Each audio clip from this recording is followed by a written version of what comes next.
On June 21st, 2018, an experienced outdoorsman packed up his 2 young kids and they headed out to this beautiful park in Southern California for a fun-filled summer weekend of hiking, camping, and adventure. Little did they know there was an evil presence lurking in that park. But before we get into that story, if you're a fan of the strange, dark, and mysterious delivered in story format, then you've come to the right place because that's all we do, and we upload once a week. So, if that's of interest to you, when the like button is at work, release a horde of angry emus into their house. Also, please subscribe to our channel and turn on all notifications so you don't miss any of our weekly uploads. Okay, let's get into today's story.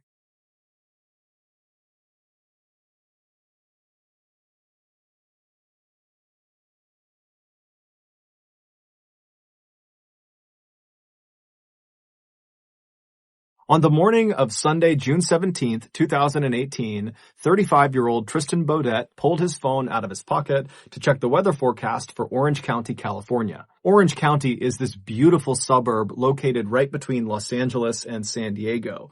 And this beautiful suburb is where Tristan and his wife, 36-year-old Erica Wu, and their 2 young daughters, aged 2 and 4, called home. And on this day, which was Father's Day, Tristan had gotten up early to check the weather to make sure it was going to be clear that day because he really wanted to take his family out for a fun beach day to celebrate his holiday. And he was in luck because when his app loaded, it showed that Orange County was going to be beautiful and clear all day. Although, even if the weather had come back as rainy and horrible and cold, Tristan was the kind of person who still would have wanted to go to the beach. Because for Tristan, anything outdoors was really awesome. That was his happy place, being out in nature. Whether it was going to the beach or going hiking or camping or just throwing a frisbee around outside, he didn't care. If he was outside, he was good with it. And even though his daughters were still very young, they both already had totally fallen in love with nature just like their dad had, which made Tristan just so happy because now he had these 2 little sidekicks that would go with him on all of his outdoor adventures. As for Tristan's wife, Erica, she did love the outdoors, but maybe not as much as Tristan did. But that was okay with Tristan because all he would do is make little adjustments to his adventures to make it more bearable for Erica. Like whenever they went camping, Tristan would totally rough it in a tent right on the ground, but he would bring along a big full-size blow-up mattress for his wife. And this was something that Erica just adored about Tristan. Not that he literally waited on her hand and foot, but rather that Tristan just kind of went with the flow. If his wife wanted a blow-up mattress, that was fine. You know, it didn't matter to him. That was just who he was. He didn't judge people. He was at peace with the world. And in fact, it was that character trait that had originally attracted Erica to Tristan. Erica had met Tristan back in high school when some mutual friends had set them up. Tristan didn't have a date to a dance at his school, and so the friends were kind of like, Erica, go with him. And so Erica would agree to go. And on the night, she actually met Tristan for the first time. She's laying eyes on him for the first time. He was a sight to behold. The summer prior, he had sprouted up like 4 inches or so. So he's super tall, but his body hadn't quite filled out yet. So he's super lanky looking, and he was totally overdressed for this dance. He had on this full tuxedo, and he was not remotely self-conscious. He was only psyched to have a date to this dance. And during this dance, Tristan would just totally rock that tuxedo in all of his gangly glory, as if this tuxedo was made for him. And he would really try hard to make sure that Erica had a good time with him, and she totally did. And so after this dance was over, the pair was inseparable. Erica would go on to study at Stanford and would become an OBGYN doctor. As for Tristan, he would become this wildly successful, widely published scientist with a patent related to vaccine delivery. However, in typical Tristan fashion, he didn't care at all about his resume. It didn't matter that it was completely stacked. I mean, on paper, this guy was just unbelievable.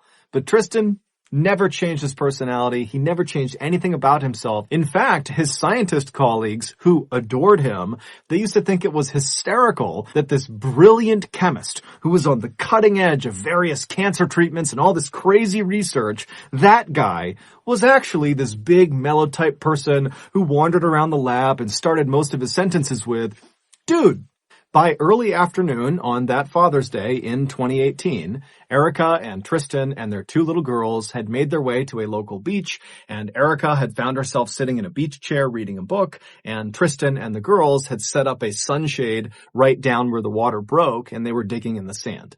And so over the course of that afternoon, Erica, she's reading her book, and periodically she would look up and she would see Tristan and the girls digging in the sand or making sand castles. And then at some point, Tristan and the girls, they would get up and abandon their dig site, and they would run into the water, and then they would run back to shore right as the waves were breaking, trying to kind of escape the waves. And the two little girls thought this was so much fun, and they were laughing hysterically and screeching with excitement as the waves crashed at their ankles. These are tiny little waves.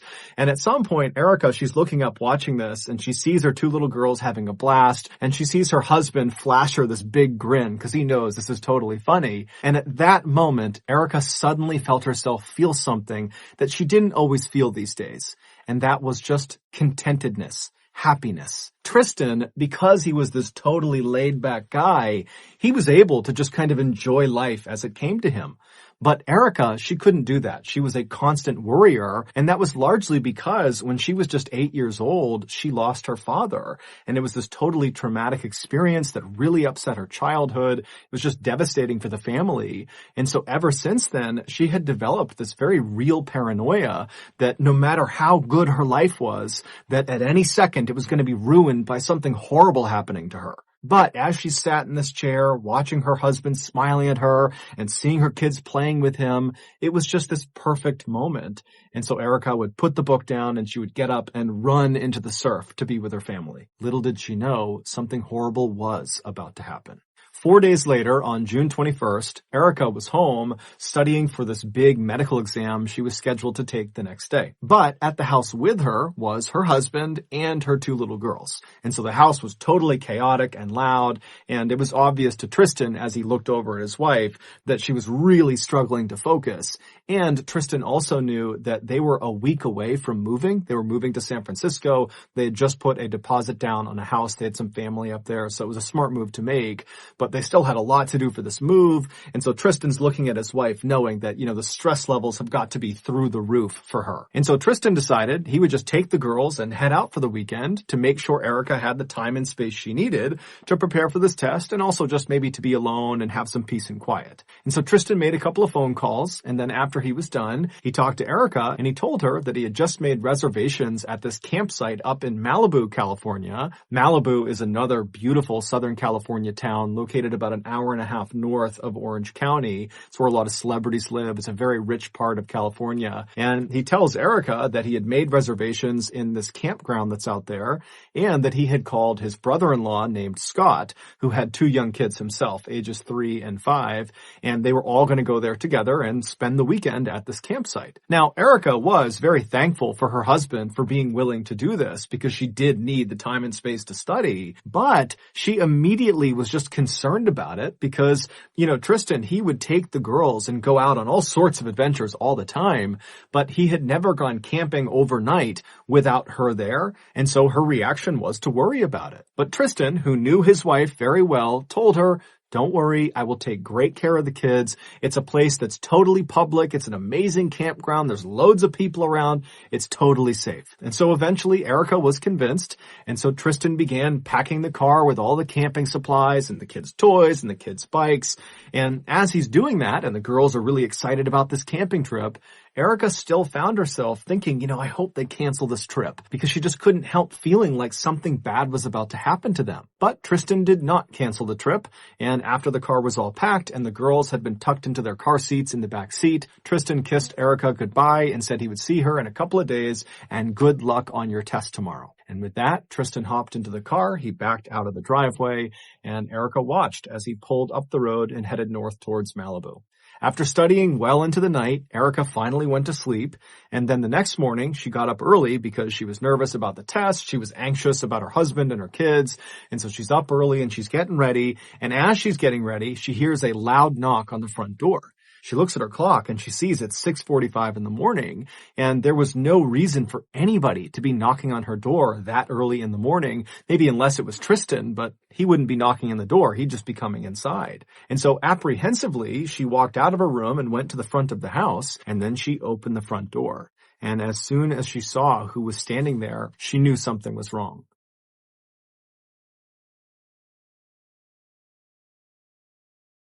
This video is sponsored by BetterHelp. Every day, I spend hours and hours poring over every little detail of one tragedy after the next to find my next topic. And then once I've settled on a topic, I often get so connected to the victim or victims in the story. I see my mom, I see my wife, I see my kids in these people, and it's just devastating by the time I'm actually done with the story. But telling these people's stories is very important to me. And so I knew if I was going to do this long term, I needed to prioritize my mental health. And so in 2020, I sought out a therapist on a highly reviewed online therapy platform called BetterHelp to try to help me handle the darkness of the type of content that I make. And I can tell you I was not disappointed. BetterHelp offers licensed therapists that are trained to listen and help you. BetterHelp allows you to talk to your therapist in a private online environment at your convenience. All you have to do is fill out their questionnaire that helps assess your specific needs, and then within 48 hours, you're paired with your therapist. Then you simply schedule a secure video or phone session when you're ready. Plus, you can exchange unlimited messages with your therapist, and all of it is kept confidential. And at any time, if you want to change your therapist, it's easy to do so, and it comes at no cost. So if you're dealing with darkness in your life, I highly suggest BetterHelp. Join the 2 million plus who have taken charge of their mental health with an experienced BetterHelp therapist. That's BetterHelp.com. Get 10% off your first month at betterhelp.com/MrBallen. It's also linked below in the description.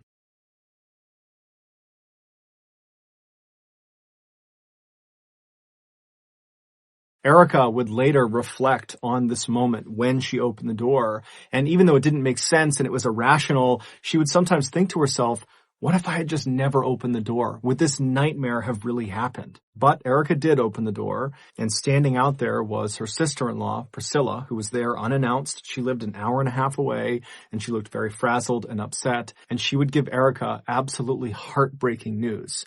News that was so earth-shattering that Erica literally couldn't comprehend it. Like, this cannot be true. There literally has to be a mistake. But there was no mistake. Erica would not take her medical exam that day. Instead, she would hop into the car with Priscilla, and they would drive to Malibu. The day before, Tristan and his 2 little girls, after driving for about an hour and a half, arrived in Malibu at the entrance to the Malibu Creek State Park. Now, when most people think of Malibu, they just think of the beautiful properties lining the beach. They think of celebrities and rich people and exclusivity.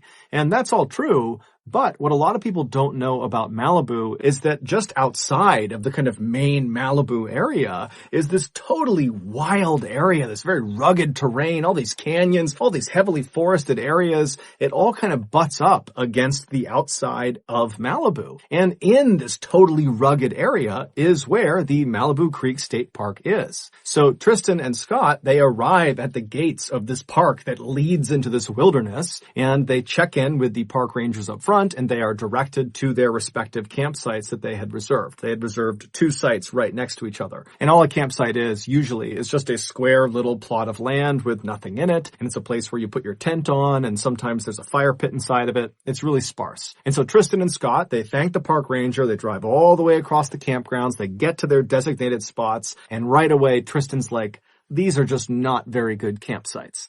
They were located right near the porta potties, so it kind of smelled bad, and there was lots of foot traffic right in front of their sites, and their site was kind of at a tilt too, so just overall it was not ideal. And so Tristan said this to Scott, and Scott decided he would just go talk to the park rangers again and see if they could change their campsites. And so he went to the front, talks to the park ranger, and they say, no problem, there's actually 2 open campsites on the other side of the park, we'll just swap your reservation. And so Tristan and Scott and the kids, they make their way to these other 2 campsites, and these are perfect. They're kind of tucked up at the base of this huge canyon. There are no porta potties nearby, so no foot traffic. It's very private, and the land was totally flat. And so the men are totally happy with this, and they start getting their stuff out of their vehicles and setting up their tents, and the kids are running around playing and riding their little bikes around. And then after their campsites were mostly set up, Scott and Tristan made a fire in the fire pit that was located roughly between where the two tents had been set up. And so Scott was sleeping with his two sons in his tent, and Tristan would be sleeping with his two girls in his tent. And so they get this big fire going, and then all the kids and the adults, they sit around the fire, and they start roasting hot dogs and making s'mores, which is marshmallow chocolate and graham cracker. And the dads are telling funny jokes and spooky stories too. And before long, the kids are just totally exhausted. And so Scott and Tristan both take their kids and put them to bed inside of their tents. And then after the kids are tucked in, the two men come back to the fire, and Tristan, who had packed pre-made cocktails, he pulls those out and he shares one with Scott. And then the two men just enjoyed each other's company, sat around the campfire, chatted for a while. It was mostly Tristan talking about his upcoming move to San Francisco, but Scott was happy to just listen. And then at some point, the two men were just totally exhausted, and they decided it was time for them to go to bed. And so they put out the fire. Scott would hug Tristan and tell him that he loved him, and then the two men would leave the campfire and go to their respective tents. As Scott climbed into his tent with his two sons, he turned and looked out the open flap of his tent across the fire pit towards Tristan's tent, and he saw Tristan climb into the tent with his girls. And so after he sees Tristan get into his tent, Scott zips up his own tent and he lies down, and within 10 or 15 minutes, Scott is fast asleep. Just before sunrise the next day, so around 4:45 a.m., Scott suddenly woke up. He thought he heard a loud sound, but he couldn't place the sound. And so he's just laying there. It's still dark outside. And as he's kind of getting his bearings, he realizes one of Tristan's daughters is crying in her tent. Now, this was not cause for alarm necessarily, because Scott just thought, whatever she was upset about, Tristan would certainly calm her down any minute and she'd be okay. But as Scott was laying there with his two sons sleeping right next to him, Tristan's daughter just continued to cry. Now, Tristan was a famously heavy sleeper, and so Scott was thinking, okay, he just must not be awake, and so that's why he's not able to comfort his daughter. And so Scott would carefully get up, he'd unzip his tent, he'd be careful not to step on his sons. He went outside, and outside it's cold, it's dark, he cannot see inside of Tristan's tent. There's no windows on it. And so he just walks over, and by the time he gets to the tent, he can hear clear as day Tristan's daughter is still crying. And so Scott kind of loudly but still whispering says, "Hey, Tristan, wake up." But Tristan doesn't wake up. And so with Tristan's daughter still crying right on the other side of the nylon of this tent, Scott decides to just open the tent up and look inside. And so he walks around to the front of the tent, he unzips the tent, and he looks inside. Now, it's too dark, he can't really tell what he's looking at, but even with the minimal light, he could tell that Tristan was clearly still sleeping right in the middle of the tent, and positioned on either side of him was his 2-year-old daughter and his 4-year-old daughter. And from the looks of it, the 2-year-old was crying, and the 4-year-old, who was also whimpering, was doing her best to comfort the 2-year-old. And so Scott's looking in, wondering what's going on, when the two little girls, they turn and look up at Scott, and when they see him, they just start saying, "Wet, wet, wet." Now, Scott doesn't know what they're talking about. He's starting to get a little bit flustered because he thinks something's wrong, and so he reaches in and just starts shaking Tristan, saying, "Hey, wake up!" But as soon as he did that, he could tell Tristan's not sleeping.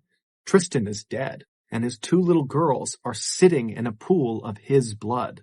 Right before Scott had woken up, someone who was standing near the campsite had fired a gun several times, and one of their bullets went into Tristan's tent and struck him right in the head as he slept next to his daughters. Roughly 2 hours after Tristan was killed, Priscilla showed up on Tristan's doorstep to tell his wife, Erica, what happened, that her little girls were about to grow up without a father, just like she did. This news absolutely destroyed Erica. A 42-year-old man named Anthony Rauda would be arrested and charged with Tristan's murder. Rauda had a long criminal history, and at the time of Tristan's murder, he was living illegally in this park up in the canyon nearby, and when he was arrested, he was in possession of a gun that was ballistically linked to the bullet that killed Tristan. His trial is still ongoing because Rauda keeps firing his defense attorneys, which delays the trial. While Rauda has said he's innocent, he didn't do this, his behavior in court so far has not made him look any more innocent. He has been so violent and erratic during the initial court proceedings